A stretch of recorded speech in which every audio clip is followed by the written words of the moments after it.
Hello नमस्कार सत श्री अकाल अस्सलाम वालेकुम। कैसे हैं जनाब। वक्फ का मैटर जब ऑनरेबल सुप्रीम कोर्ट पहुंचा था और ऑनरेबल सुप्रीम कोर्ट की फटकार लगाने के बाद तुषार मेहता साहब ने एक एफिडेविट दिया था कि 3 बिंदुओं पर सुप्रीम कोर्ट ने कहा था इन 3 बिंदुओं पर आपका क्या कहना है।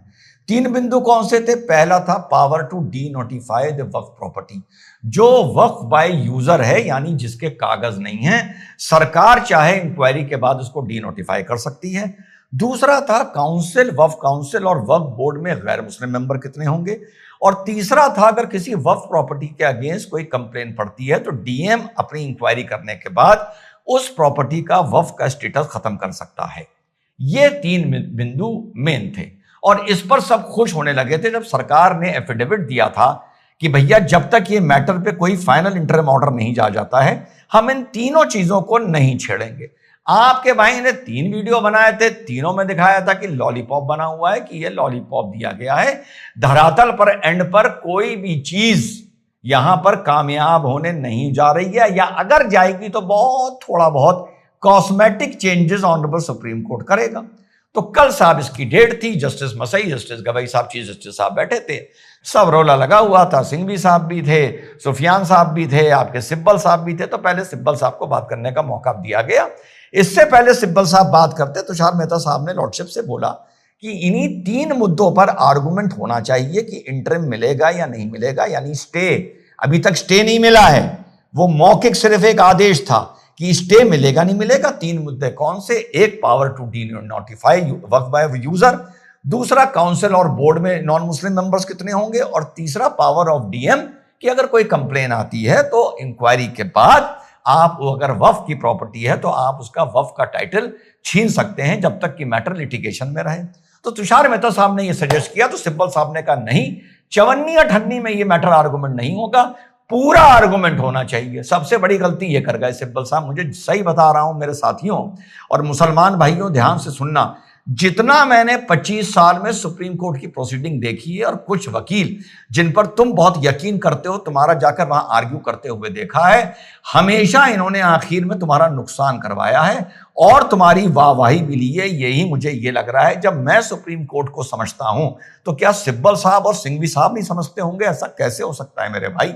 सब ये नूरा कुश्ती खेली जा रही है और तुम्हारे मुंह में मुसलमान भाइयों लॉलीपॉप दिया जा रहा है।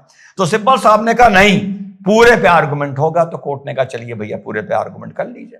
तो इन्होंने ये बोलना शुरू किया कि वक्फ की जो ये अमेंडमेंट आया है ये सिर्फ वक्फ की संपत्ति को हजम करने के लिए है, किसी के भले करने के लिए नहीं है। ठीक है भाई, सुख कैसे बताइए साहब? बस है। अरे भाई कैसे बताइए? बस है। अबे ऐसे आर्गुमेंट होते हैं क्या ऑनरेबल सुप्रीम कोर्ट में? सुप्रीम कोर्ट ने कहा कि भैया जो चीज भी पार्लियामेंट से पास होकर आएगी प्रथम दृष्टिया प्रेमा फसाए हम उसको मानेंगे, वो संवैधानिक है, वो लोकतंत्र का मंदिर है, वहां से पास होके आया है। अब अगर आपको कोई आपत्ति है तो कोई ठोस सबूत लेके आइए, कोई ऐसी चीज लेके आइए जिसको देख के लगे कि हां यहां पर संविधान के मूल भाव, मूल स्वरूप और रूप को बदला गया है, तार तार किया गया है, तब तो हम उस पर सुने। आप कह रहे हैं वक्फ की प्रॉपर्टी को हजम करने के लिए, बता नहीं रहे हैं सिलसिलेवार तरीके से कि हजम की वक्फ की प्रॉपर्टीज किस तरीके से हजम करी जाएंगी।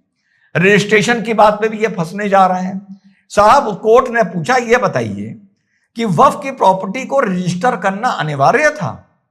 जी हां साहब, अनिवार्य था। कब से अनिवार्य था? 1954 से अनिवार्य था। हो सकता है 1925 से भी हो, ये सिब्बल साहब बोले हैं। यहां पर थोड़ा भ्रम है, थोड़ा कंफ्यूजन है। 1954 से था ना, तो ये सारी प्रॉपर्टीज 2013 में आके क्यों रजिस्टर हुई?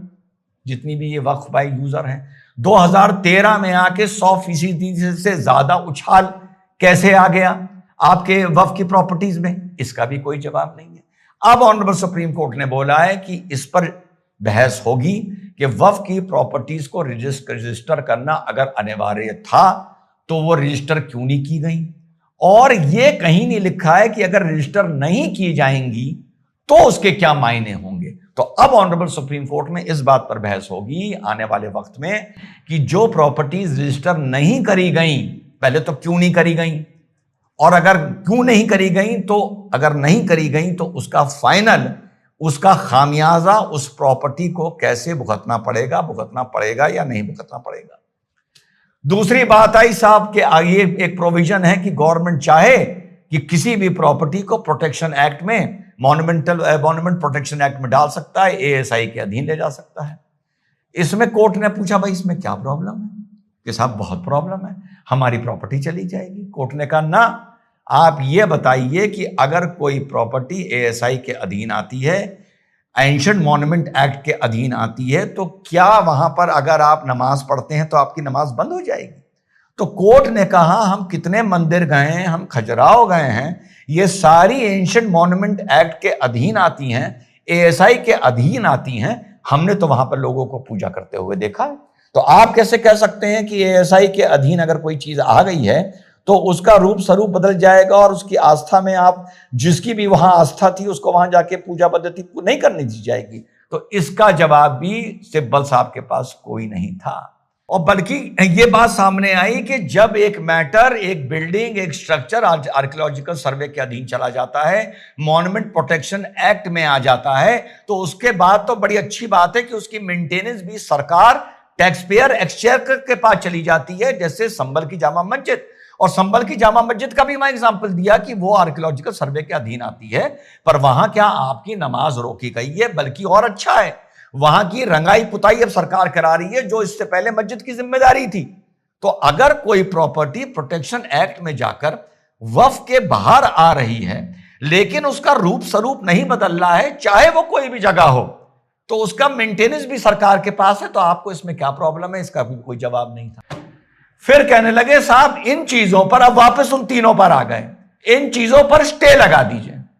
अरे कोर्ट ने कहा भैया तुम यार तय कर लो कि तुम्हें तीन चीजें डिस्कस करनी है या सारा डिस्कस करना है। शुरू में तुषार मेहता साहब ने बोला था कि तीन चीजें डिस्कस करो, तो तुमने कहा नहीं हम पूरा 1 रुपया डिस्कस करेंगे।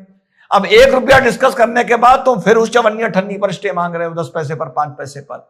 सुप्रीम कोर्ट ने इनको स्पष्ट बोला है कि जाओ और ऐसा आर्गुमेंट तैयार करके लाओ कि ये लगे प्रथम दृष्टिया कि इस एक्ट के चलते धारा, ये कुछ धाराएं रटी हुई ना 25, 29, 30, इसका उल्लंघन हो रहा है, संविधान के मूल रूप स्वरूप का उल्लंघन हो रहा है, उसके बाद कोई इंटरिम रिलीफ दिया जा सकता है।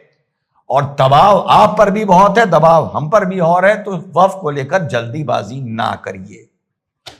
तो इस मैटर को लेकर फिर अगेन एक तरह से हम इंटरिम को लेकर इसको फाइनल आर्गुमेंट मान सकते हैं, कोई भी रिलीफ नहीं मिला।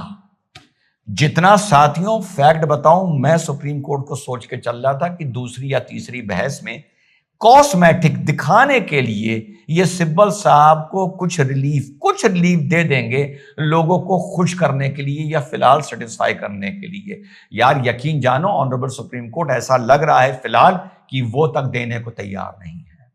और मुसलमान भाइयों, आपसे मैंने क्या बात बोली थी कि अगर आप कह रहे थे कि इन तीनों बिंदुओं पर सरकार ने एफिडेविट दे दिया है, अब इन तीनों बिंदुओं पर तो कोई भी काम नहीं होगा, यही आप लोग बोल रहे थे ना। मैं क्या बोल रहा था कि वो एफिडेविट दिया गया था अगली डेट तक, कि जब तक अगली डेट पर कोई इंटरिम रिलीफ नहीं मिलता तो सरकार ये एफिडेविट दे रही है कि इन 3 बिंदुओं पर हम कोई छेड़खानी नहीं करेंगे।